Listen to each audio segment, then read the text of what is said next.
आज प्रजापति चैरिटेबल सभा द्वारा एक बिजनेस मीट की गई है, जिसमें समाज के लोग जो अलग अलग राज्यों से, देश भर से जो आए हैं, जो अलग अलग क्षेत्र के अंदर अपना कार्य करते हैं, चाहे कोई कंस्ट्रक्शन का काम करते हैं, चाहे और दूसरी इंडस्ट्रीज लगाई हुई है, उनकी एक समिट थी। इस तरीके की समिट लाने के लिए मैं विशेष तौर से डॉक्टर सुनील जी और इस प्रजापति चैरिटेबल ट्रस्ट के अध्यक्ष वीर जी को बहुत बधाई देता हूँ। पूरे देश भर से जो हमारे उद्योगपति बिजनेसमैन है, उनको बुला करके आपस में मिलने का, आपस में विचार विमर्श करने का मौका दिया। इस तरीके से जब मिलके बैठ करके सारे विचार विमर्श करते हैं तो एक दूसरे के अनुभव भी साझे होते हैं, किस तरीके से बिजनेस को आगे बढ़ाया जाता है ये भी समझा होता है। वही जो समाज के लोग एक दूसरे से बातचीत करके अपने अपने क्षेत्र में उसको और एक दूसरे को बढ़ावा देने में सहयोग करने का काम कर सकते हैं। बहुत ही एक अच्छा इवेंट हुआ है, जिसमें मुंबई से भी, यूपी से भी, दिल्ली से भी, हरियाणा से भी और दूसरे स्टेटों से भी जो उद्योगपति और बिजनेसमैन जो इसमें पहुंचे हैं। प्रजापति समाज है वो प्राचीन समय से एक उद्यमी रहे, बट आज के इवेंट से क्या विश्व स्तर पर और क्या कर पाएंगे?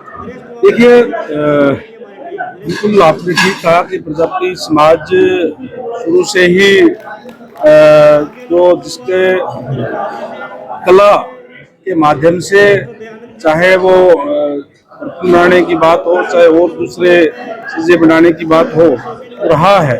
लेकिन समय के साथ साथ, क्योंकि वो मिट्टी का काम करता था, मिट्टी की कमी होने के कारण भी, दूसरा मशीनी युग आने के कारण कहीं न कहीं पिछड़ता चला गया। और आज के समय के हिसाब से अपने काम को समय के हिसाब से जब उसको मोड़ करके अगर समय के हिसाब से नहीं चलेंगे तो कहीं न कहीं पिछड़ जाते हैं। और आज समाज के अंदर बहुत से ऐसे लोग हैं, उदाहरण के लिए नरेश कुमावत जी हैं, जो अपनी कला के माध्यम से आज इंटरनेशनल स्तर के ऊपर उनका नाम है। बहुत ही अच्छा इनका, चाहे वो मूर्ति बनाने की बात हो, चाहे और देवी देवताओं को, महापुरुषों की मूर्तियां बनाने की बात हो, क्षेत्र के अंदर बहुत बड़ा नाम नरेश कुमावत जी का है। उन्होंने समय के साथ अपने मशीन सारी चीजें जुटा करके और उसको आगे बढ़ाने का काम किया। इस तरीके से आज का समय बहुत स्पीड से चल रहा है। आगे आगे तो अब एआई का जमाना भी आ गया, तो उस स्पीड के साथ चलने के लिए समय के साथ आपको आगे बढ़ना होगा। इस तरीके की जो समिट है वो एक दूसरे के अनुभव साझे करते हुए आगे बढ़ने में मददगार सिद्ध होती है। पूरे देश भर से आज जो यहाँ इकट्ठे हुए हैं, तो जो आज की एनजीओ है वो आप कैसे संदेश दे पाएंगे? मैं बहुत बहुत बधाई देना चाहूँगा। इसमें कहा कि सुनील जी, इनकी पूरी टीम को, वहीं मैं सभी जो जितने यहाँ से हमारे इसमें भाग लेने के लिए आए हैं, मुझे यही कहूँगा कि देखिए, क्योंकि प्रजापति समाज भी एक पिछड़ा हुआ समाज में उसको गिनती होती है, अति पिछड़ा है। जो लोग संपन्न हैं उनको, जो पीछे रह गए, उसको चिंता करनी चाहिए। और निश्चित रूप से इस तरीके के जब आयोजन होते हैं तो इस तरीके की योजनाएं भी बनती है कि हम जिस समाज से आए हैं, पे बैक सोसाइटी, हम क्या उनको कर सकते हैं।